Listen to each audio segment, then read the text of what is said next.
Hi, everybody. This is Mike Zuzolo of Global Commodities with your Monday, May 6th grain market commentary. A sharp drop in grains that started on Sunday night continued through Monday's session with technically related and computer-related selling as the two major drivers to kick off the trade in the Globex trade Sunday night.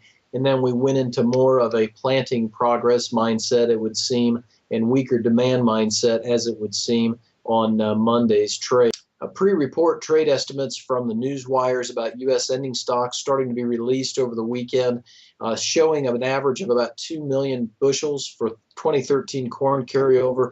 Between this and the planting pace picking up, we started to see the northern sections of the eastern corn belt in particular starting to run quite nicely over the weekend by most accounts. So this brought the corn in as the leader to the downside and declines both in the overnight trade and all the way through to Monday. At one point, July corn down around 4% on the session. Spreads were also weaker, denoting trade expectations for a weakening of demand. And this also manifested itself in the weekly export inspections. 16.6 million bushels for wheat, 6.5 million bushels exported for corn, and just 6.4 million in the beans. So that added to the losses and created some new lows, especially for the soybean complex around midday when those were put out.